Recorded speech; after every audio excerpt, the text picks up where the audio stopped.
Prezados professores, pesquisadores, alunos e demais participantes aqui presentes e que prestigiam o segundo encontro de análise do discurso e o primeiro colóquio internacional de mídia e discurso na Amazônia, bem-vindos.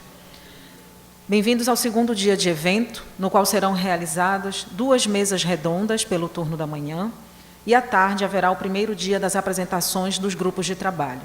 E como anunciado na programação divulgada, os GTs acontecerão nos pavilhões de sala de aula, no setorial básico da universidade, nos blocos F, G, H, I, J, K, L, M, L, M. E os monitores estão com todas as informações para orientar a respeito de onde fica a localização dos blocos.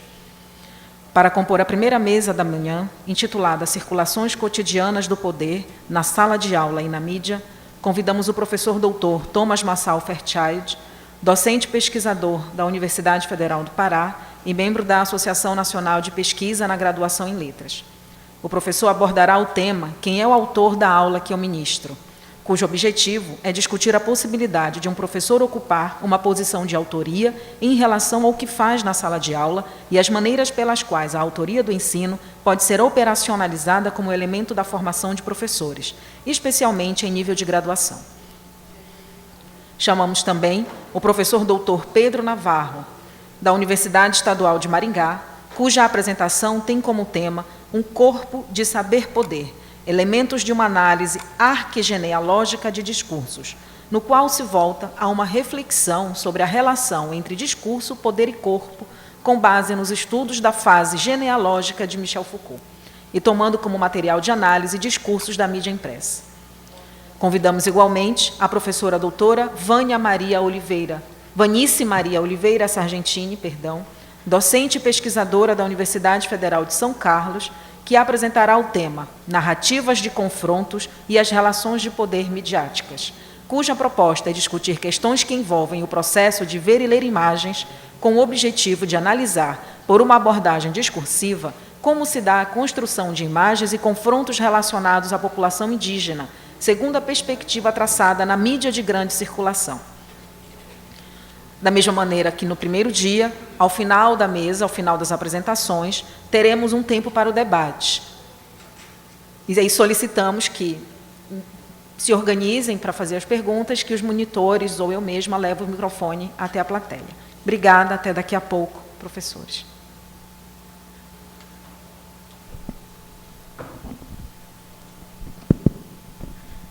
Bom dia a todos. Nós estávamos conversando aqui, nós vamos nos apresentar na ordem que nós somos chamados, então eu vou falar primeiro, depois passamos a palavra para o professor Pedro, depois para a professora Vanice. Eu inicio agradecendo ao convite, a oportunidade de participar desse evento, uma oportunidade de colocar em debate as coisas que a gente vem fazendo. Sempre é bom a gente passar por esse crivo, né, de falar em público e falar para uma audiência, para diferentes audiências, né, sobre o nosso trabalho. Eu digo isso porque eu sou professor de estágio, né, aqui na universidade eu trabalho mais próximo, né, das disciplinas de ensino, das disciplinas voltadas à formação do professor. A minha formação ela passa pela análise do discurso, mas me inserindo nessa área, muitas vezes o debate que a gente tem que fazer é um debate em torno do que a análise do discurso tem a dizer sobre o ensino, né? Nem sempre é um debate fácil. É um esforço que eu acho muito interessante que a gente precisa fazer de tentar construir diálogos e pontos de contato possível com outras perspectivas, algumas muito diferentes, algumas muito semelhantes, mas não exatamente a mesma perspectiva que a gente trabalha. E agora também a oportunidade de me pronunciar num evento que tem essa temática sobre as mídias e numa mesa sobre a relações de poder, mídias e ensino, né? Bom, pode passar o slide, por favor? Essa imagem aí a gente está usando no cartaz de um evento que nós vamos fazer. Eu até deixei o endereço aí embaixo, se alguém se interessar, o terceiro CISEL. Eu começo com ela porque, na verdade, esse evento que nós estamos organizando, que vai acontecer em outubro, em Castanhal, É um evento organizado pelo grupo de pesquisa e a gente sempre tenta fazer uma mistura de encontro do grupo com um evento aberto para o público. Então a gente pega um tema que a gente vem discutindo e lança isso como pergunta, mas abre para qualquer pessoa que queira participar. O título da minha fala hoje ele é mais ou menos parecido com o título do evento.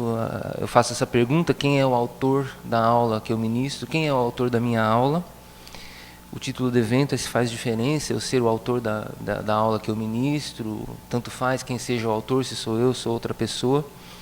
Essa figura a gente encontrou ela meio por acaso, procurando alguma ilustração que expressasse o espírito do evento, o espírito do trabalho que a gente vem desenvolvendo. Eu confesso que eu não conheço o ilustrador, foi encontrada por acaso mesmo, mas eu achei ela muito oportuna porque ela, não sei se dá para ver bem, né, é uma ilustração, segundo o site da internet de onde a gente pegou, ela é de 1899, e é uma ilustração de como a pessoa imaginava que seria uma sala de aula no ano 2000. Aí tem ali os meninos nas mesas, mais à direita a gente vê o professor, aquele senhor lá com roupas escuras e tal. Ele está sentado numa espécie de máquina e ele vai colocando uns livros dentro dessa máquina. Não sei se dá para ver bem esse detalhe, né? Aí tem uns fiozinhos saindo da máquina. O livro, a máquina, eu acho que, sei lá, digere, picota o livro e manda a informação do livro diretamente para o cérebro dos meninos que estão com esses fios grudados na cabeça, né? E aí embaixo da figura a gente colocou essa legenda. O professor alimenta uma máquina com livros, a máquina se encarrega de transmitir o conteúdo dos livros diretamente aos cérebros dos estudantes. No site do evento, depois eu acrescentei mais uma frase para deixar mais claro qual é a provocação. Eu perguntava, será que ele acertou na previsão, né? Será que a gente, a princípio, olha, pensa, né, que ingenuidade, né, pensar que no ano 2000 seria assim. Aí a gente tenta provocar um pouco mais e perguntar, mas não é assim mesmo que está sendo a escola hoje, né? Bom, então eu uso essa figura como mote aí para explicar um pouco de onde vem essa pergunta, né, quem é o autor da minha aula e por que a gente considera importante discutir essa questão. A possibilidade de se pensar o professor como um sujeito que tenha, em relação àquilo que ele faz numa sala de aula, uma relação de autoria, né? Pode passar o slide? Problemas iniciais, né? Eu levanto três questões aí. Eu acho que a inquietação para esse tipo de pesquisa vem a princípio da percepção de que os trabalhos da área de ensino que discutem aulas de língua, em geral, mostram uma dificuldade de definir claramente os procedimentos pelos quais vai se fazer essa discussão da aula, né? Eu acho que, em geral, se faz uma dessas três coisas, às vezes as três ao mesmo tempo, às vezes dentro do mesmo trabalho se oscila entre uma coisa e outra. Eu acho que são três procedimentos que não são suficientes para se discutir, de fato, o ensino propriamente dito. E aí eu explico cada um deles, né? Em geral, então, quando se trata de discutir uma aula, seja num relatório de estágio, seja em algum outro tipo de trabalho acadêmico, monografia, enfim, seja mesmo em trabalhos que estão publicados, uma das coisas que se faz é o pesquisador dar uma opinião sobre a aula, ou uma opinião sobre as escolhas do professor observado, do professor cuja aula está sendo debatida, né? Estou pensando no caso de trabalhos que, de fato, vão à sala de aula, observam, registram, filmam ou anotam em diário de campo e por aí vai, né? Dar uma opinião sobre as escolhas significa que vão aparecer frases do tipo, né? O professor trabalhou com a letra de música tal, a atividade não deu muito certo, infelizmente a escolha do professor não foi muito boa, porque ele poderia ter escolhido uma outra música que tivesse mais adequada à faixa etária ou aos interesses do aluno, alguma coisa desse tipo, né? Se não é dar uma opinião sobre as escolhas do professor, se trata de comparar a aula que está sendo analisada com uma proposta de ensino que já está formatada em algum outro lugar. Em geral, ou em documentos oficiais, tipo PCN, ou documentos de secretarias de ensino, ou numa bibliografia, em obra, em livros, ou enfim, que definem procedimentos para serem adotados, né? Então vai se discutir se a aula está de acordo com os PCN ou não, qual é a concepção de linguagem do professor, se esse professor é interacionista, se ele é tradicional, se ele concebe língua como expressão do pensamento e por aí vai, né? Acho que tem dois problemas aí. O primeiro deles é que muitas vezes se aplica esse procedimento em cima de uma aula que... vamos, por exemplo, né, vamos discutir se a aula está de acordo com a proposta da sequência didática. Só que muitas vezes se faz esse tipo de discussão a partir de aulas que não se propuseram a ser sequências didáticas desde o início, né? Você pega uma aula aleatória e só aponta as diferenças entre aquele procedimento do professor e um outro considerado melhor, né? Esse é o primeiro problema que acontece, a gente já viu, né, trabalhos fazerem esse percurso, e mesmo quando se trata de verificar em que medida uma aula de fato está de acordo com a perspectiva que ela se propôs a seguir, eu acho que ainda tem um limite nessa perspectiva, que é o fato de que o que é tomado como aula ideal, o referencial de comparação, nunca é alterado, né? Mesmo quando eu pego assim, um trabalho do tipo, vamos discutir aulas de 10 professores que fizeram um curso para trabalhar na perspectiva dos gêneros, aprenderam a fazer sequências didáticas, vamos ver se o que eles fazem é de fato sequência didática. Mas mesmo assim, eu ainda estou para encontrar um trabalho que tenha coragem de, ao fim, propor uma modificação no modelo de sequência didática a partir do que apareceu em aula, e não o contrário, e não propor modificações na aula do professor a partir do que preconizam as sequências didáticas. Ou seja, um segundo limite é o fato de que, quando se compara a aula do professor, do Helles professor, né, com qualquer outra proposta que está num lugar de maior poder, sempre é no sentido de dizer que é o professor que tem que mudar, e nunca as propostas, né?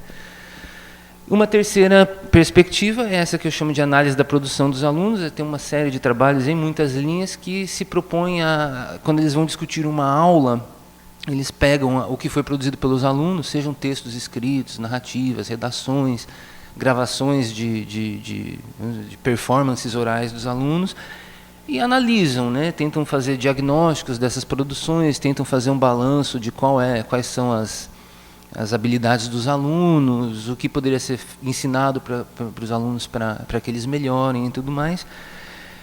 Eu me posiciono eu sou mais simpático a essa perspectiva, mas eu também acho que ela tem um limite, que é o fato de que, normalmente, o trabalho que faz a análise do material produzido pelo aluno termina, às vezes, nem sempre faz isso, mas quando um trabalho desse tipo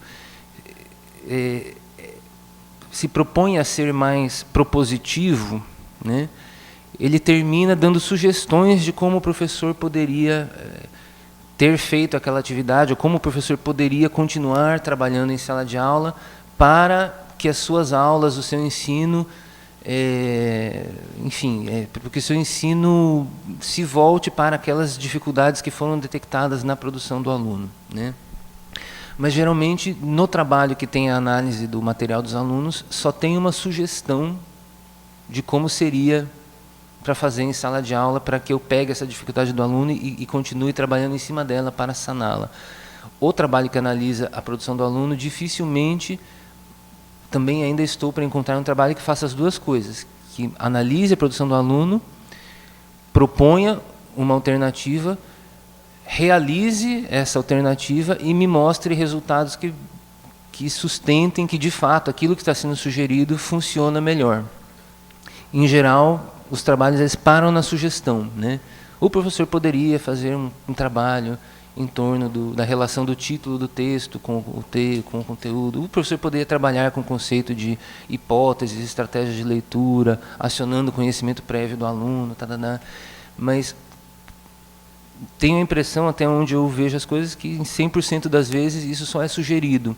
Aquele que sugere não assume a responsabilidade de mostrar que a sua sugestão daria certo. Isso fica a cargo de outras pessoas que vão citar esse texto no seu TCC, na sua dissertação, e enfim. E aí o percurso vai se estendendo. Então, por conta disso, eu tenho tomado como objeto, né, de estudo e de discussão o que eu chamo de autoria do professor, e mais recentemente eu tenho começado a focar mais na ideia de decisões ou de escolhas. Essas duas palavras têm vindo muito à minha cabeça quando vou falar sobre isso. Então, eu tenho me colocado esse problema, né? Como é que funciona essa responsabilização de quem está numa sala de aula? Eu estou pensando na situação do professor na sala de aula, não um professor que escreve sobre o seu ensino, que faz um relato de experiência, que faz um mestrado, mas o professor em sala de aula, lá na escola pública, todo dia da semana. Quando eu estou nessa situação, como é que funciona essa coisa de responsabilizar-se pelos seus próprios atos? Quando se ocupa essa posição, quando se exerce essa função de professor diante dos alunos, né? Mais especificamente, o que me instiga é pensar de quem são as decisões que organizam o que se faz numa sala de aula, né? De quem tomou as decisões que determinam qual é o texto que eu vou trabalhar quando eu vou para a escola de manhã, né? Quando e onde se tomou a decisão de que é esse o texto que eu vou ler e não outro. Ontem eu estava conversando com uma aluna de estágio, relatando um caso de uma professora que deu uma aula lá com a letra da música Terra, Planeta, Água, do Guilherme Arantes, né? E ela estava falando que os alunos detestaram, mas eu falei para ela, pô, mas também que moleque de 11 anos hoje conhece, né, Guilherme Arantes? Eles nem sabem quem é, nem de ver o nome, né? Ela trabalhou com a letra da música e não com a música. Mas, enfim, por que ela trabalhou com a letra dessa música na vã esperança de que os alunos iam achar divertida? Ela trabalhou com essa letra porque estava no livro didático, né? E, sei lá, quer dizer, então, de quem é a decisão, né, de que eu vou trabalhar com uma música do Guilherme Arantes para falar da sustentabilidade, do problema da água?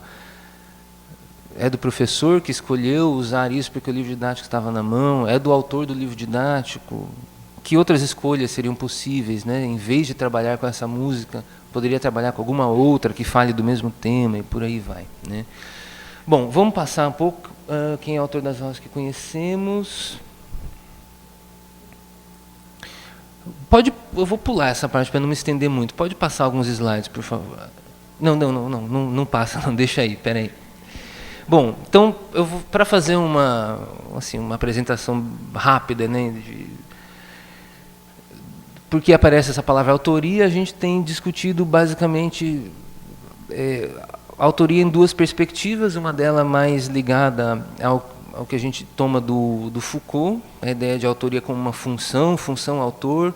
A gente tem pensado isso como essa função autor do Foucault como algo que parece dizer respeito à relação entre um enunciado e o enunciador, né? Um princípio de organização do discurso que parece que tem como foco a vinculação entre o que foi dito e alguém que aparece como responsável por ter dito aquilo, né? Aquele que a gente vai mandar prender porque escreveu o livro, ou aquele que a gente vai premiar porque escreveu um livro e por aí vai. Isso é uma primeira, vamos dizer assim, uma primeira concepção de autoria, né? O autor como um princípio de organização do enunciado. Numa segunda linha, a gente pega algo. Eu coloquei os trabalhos do Círio Pocente porque ele toma isso mais explicitamente, né? O problema da autoria. De uma outra linha que me parece que não é uma discussão sobre a autoria como função, mas uma discussão que está no plano da relação entre um enunciado e o ato e a enunciação. Não entre enunciado e enunciador, mas entre enunciado e enunciação, né? Entre o que foi dito e o acontecimento que consiste no aparecimento desse dizer. E aí, em um dos textos do Pocente, ele fala lá que ser autor tem a ver com dar voz a outros e manter distância do próprio texto. Pode passar.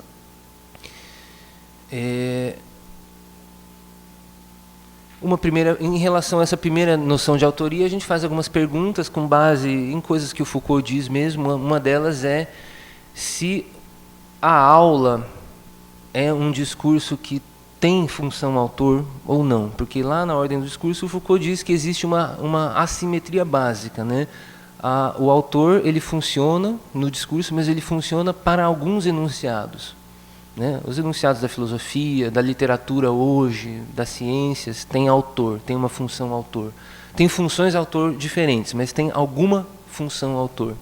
Outros enunciados por Foucault não, ele fala uma conversa cotidiana não precisa de uma função autor para que ela seja interpretada, para que ela aconteça, né?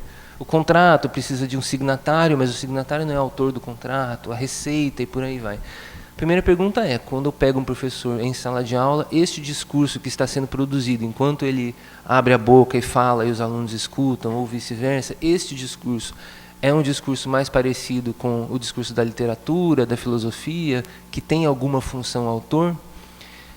Ou ele é mais parecido com a conversa cotidiana, com a receita, com o contrato? Um daqueles discursos que, segundo Foucault, desaparece assim que aparece. Não está num sistema que garanta o seu retorno, a sua retomada, o seu comentário. Então, de que lado fica a autoria? De que lado fica o ensino, né? Pode passar.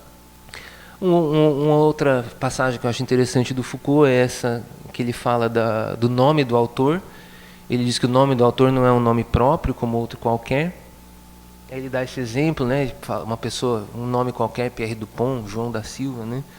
Ele fala assim, se eu disser que o João da Silva tem o olho verde ou olho azul, tem cabelo comprido ou curto, isso não modifica o fato de que João da Silva continua sendo o nome dessa pessoa.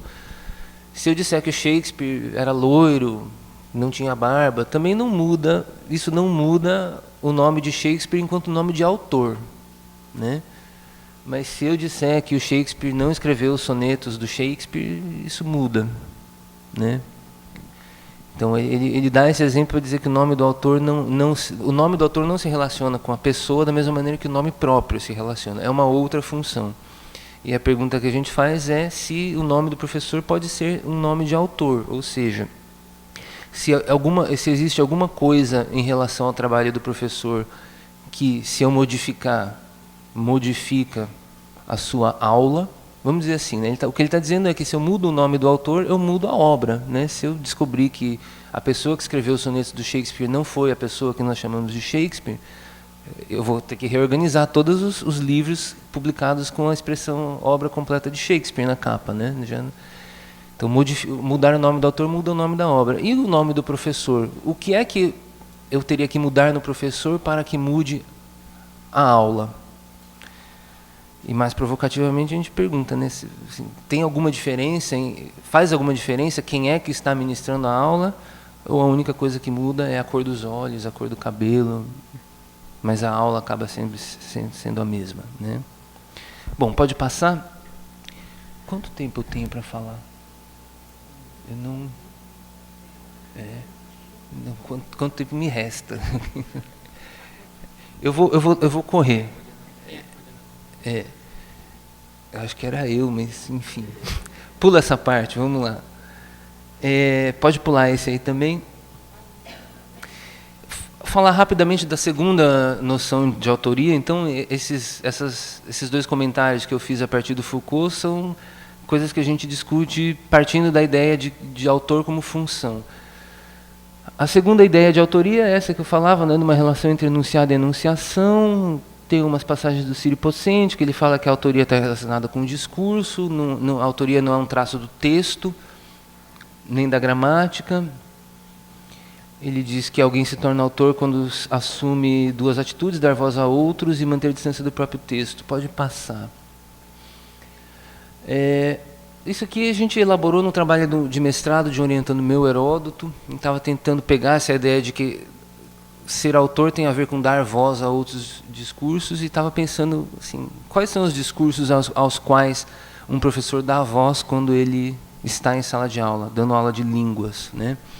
A gente chegou a um esquema assim, né? Em primeiro lugar, tem um conjunto de outros discursos que são os discursos que perfazem o cenário teórico, né, da área de letras, né? Se eu estou dando aula de língua portuguesa, se supõe que o professor tenha alguma ou algumas filiações teóricas, né? Ou ele está dando aula de gramática e aí tem uma série de discursos que dizem o que é um substantivo, como se classifica um substantivo, o que são termos essenciais da oração, ou ele está trabalhando no nível do texto e tem um discurso anterior que diz o que é um texto, quais são os mecanismos que garantem a coesão do texto, e por aí vai, né? Então, de uma maneira ou de outra, se espera que o professor tenha alguma filiação teórica, que ele parta de modelos de descrição e de análise da linguagem, seja qual for, né? Eu acho que nisso aí entra também, a gente incluiria também discursos que não são exatamente não são discursos teóricos sobre a linguagem, mas são discursos que tratam do ensino de língua, né? Então, a gente poderia considerar, para tentar fechar 3 conjuntos, né, mais ou menos homogêneos não, né, mas para tentar organizar em 3 conjuntos, vamos dizer que tem um conjunto de vozes que representa o lugar teórico, a proposta metodológica, seja o que for, PCNs, ou alguma concepção de linguagem, por aí vai, né? Quando eu decido se eu vou começar a minha aula dando uma explicação sobre o que é substantivo, ou dando um conjunto de exemplos de frases, sei lá, e pedindo para os alunos me dizerem o que é substantivo, ou se eu vou começar dando uma situação problema para os alunos, para depois eles chegarem por si próprios à conclusão de que eles precisam produzir um texto do gênero tal e tal. Essas decisões, elas são, pelo menos em parte, sustentadas por um lugar teórico, né? Um segundo conjunto de discursos aos quais o professor vai ter que dar voz são esses que representam um determinado recorte da língua. Então, está partindo do pressuposto de que, numa aula de língua, a língua sempre está presente. Pode estar presente de diferentes maneiras. Pode estar presente na forma de um conjunto de 10 frases elicitadas pelo próprio professor, como exemplos de frases que contêm 2 orações articuladas por coordenação. A língua pode é língua portuguesa, né? Mas a língua pode estar presente de outras maneiras, pode estar presente na forma de um texto que eu tirei do jornal de hoje de manhã e que trouxe para discutir algum fato que esteja acontecendo. E por aí vai, né? Então, o pressuposto é de que a língua deve estar presente de alguma maneira, a gente supõe isso, né? Deve estar presente de alguma maneira enquanto objeto de estudo, mas a maneira como a língua vai ser recortada e tomada enquanto objeto de estudo também varia, né? Existem diferentes maneiras de dar voz. A gente tem usado a expressão dar voz à língua, né? É uma expressão talvez meio genérica demais, mas a gente tenta expressar essa ideia, né? Quer dizer, tem diferentes maneiras de eu dar voz aos textos que circulam por aí, aos discursos que vão ser tomados como objeto, né? E um terceiro conjunto de vozes seria aquelas dos alunos, né? De uma maneira ou de outra, também se supõe que quando eu dou aula eu estou incluindo, ou tentando incluir o meu aluno dentro do meu discurso, seja designando uma tarefa, né? Tipo, faça um círculo em volta dos substantivos, ou escreva uma carta para a Secretaria de Educação, enfim, escreva uma narrativa, entreviste um parente, pergunte como era a cidade dele na década de 70.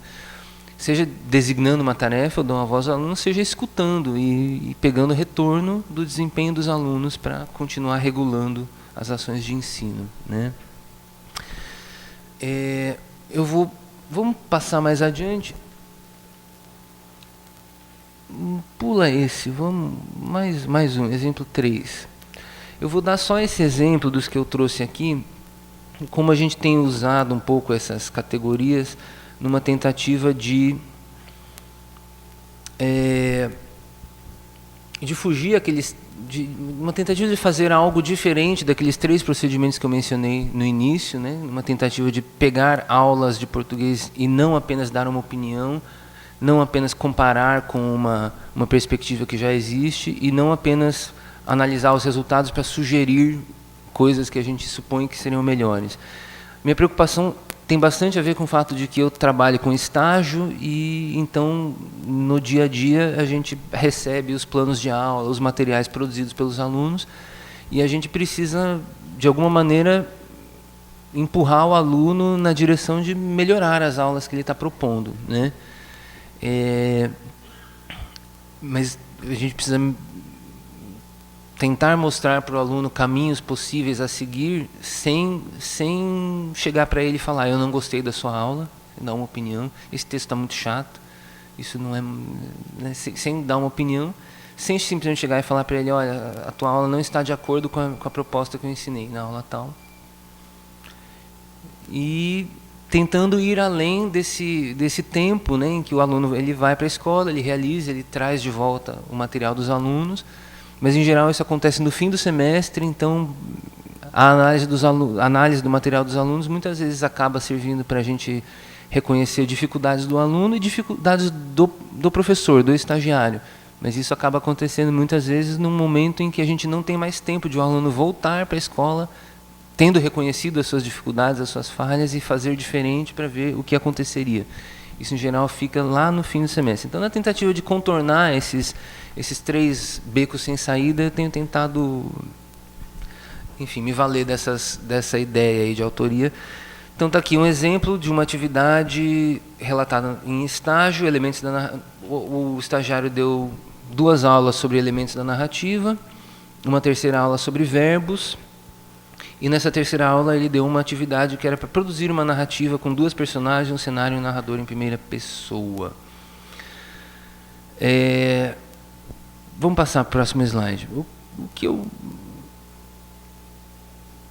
me chama a atenção, o que ele fez? Então ele estava trabalhando com 2 coisas, com estrutura narrativa e verbos. Aí ele pegou as narrativas produzidas pelos alunos e tirou das narrativas dos alunos exemplos para explicar a morfologia verbal. Então, ele montou depois uma apostila dizendo assim, indicativo: é isso aí, deu tudo certo. Minha turma já tinha perdido. A 3 saiu campeão. São frases tiradas das narrativas produzidas pelos alunos, né? E no imperativo: bora, todos no chão, se mexeu, levou chumbo. Saiam daqui que esse lugar me pertence. Tem um certo desencontro aí, né? Porque o que ele pediu para os alunos foi uma narrativa com personagens, espaço e tempo, e depois ele pegou o resultado disso, em vez de ver se tinha personagens, espaço e tempo, ele foi ver os verbos, né? Ele pediu uma coisa, mas cobrou outra. Mas o que me chama a atenção aí é o fato de que é uma iniciativa que surpreende um pouco, que ele vai pegar os exemplos de verbos nos textos dos alunos e não em frases tiradas do jornal ou frases que ele mesmo cita, né? E mais ainda, ao se propor a tirar os exemplos de verbos da língua dos alunos, dos textos dos alunos, ele se deparou com um exemplo que ele não percebeu, mas que mexe um pouco com o próprio conceito de morfologia verbal, do qual ele partiu em primeiro lugar, porque na primeira linha, bora, todos no chão, se mexeu, levou chumbo, não tem nenhum verbo a rigor no imperativo, né? Passa aí. Então, é um exemplo meio pequeno, mas eu acho ele interessante porque ele mostra o princípio da coisa, né? Então, assim, qual seria o espírito de trabalhar com essa ideia de autoria? Eu estou partindo do pressuposto de que aconteceu uma coisa importante aí, né? Aconteceu uma coisa importante. O estagiário ele resolveu deixar que a voz dos alunos apareça na aula e apareça, inclusive, se articulando com a própria teoria, né? Os exemplos de verbos são exemplos de usos de verbos feitos pelos próprios alunos. Só que, ao fazer isso, né, ele acaba trombando, meio que tropeçando no fato de que a maneira como os verbos são usados pelos alunos não condiz com a teoria da qual ele partiu. Eu acho que ele poderia fazer 2 coisas, né? Ou ele teria que descartar esse exemplo do bora todos no chão, se mexeu, levou chumbo, como um exemplo de imperativo. Aí ele mantém intacta a noção de imperativo dele, joga fora esse exemplo e procura um melhor. Do tipo, né, saiam daqui, esse lugar me pertence. O segundo exemplo estava ok. Ou ele poderia manter esse exemplo, porque tem uma razão para ele ter chamado isso de um exemplo de imperativo. A frase, né, o ato de linguagem aí que é realizado é um ato imperativo, é uma ordem, né? Ele poderia manter o exemplo, mas a partir a partir do exemplo encontrado, ele teria que modificar um pouco essa noção de imperativo, né? Ou problematizar. Assim, quando eu falo imperativo, eu estou falando de uma questão morfológica ou de uma questão pragmática, né? De que formas, sem ser, né, usando um verbo não imperativo, de que outras formas eu posso produzir um ato de fala que seja um imperativo, que seja uma ordem, por aí vai. Nesse caso em específico, o aluno acabou não fazendo nenhuma dessas questões, mas eu gosto do exemplo porque ele mostra uma janela possível. Eu acho que por aí a gente teria vamos dizer assim, uma abertura a partir da qual este estagiário, professor em formação, poderia trabalhar sobre o seu próprio discurso, de forma a ir construindo aquilo que vai ser no futuro o seu ensino. É um exemplo muito pontual, diz respeito a uma questão aí de análise morfológica e por aí vai. Mas é um exemplo que nem por isso deixa de mostrar que, se essas três coisas forem articuladas, né, uma teoria gramatical, um determinado recorte da língua, essas frases que ele pegou como exemplos, e a inclusão da voz do aluno, né, no caso, dando-se voz para que o aluno exemplifique a teoria, a gente começa a se deparar com vamos dizer assim, com o espaço que a gente tem, com o espaço que cada professor tem para construir o seu ensino para além de uma reprodução de procedimentos que já foram receitados ou de escolhas de textos que já foram feitas e por aí vai. Eu vou ficar só nesse exemplo, então agradeço a vocês e passo a palavra para o professor Pedro. Obrigado.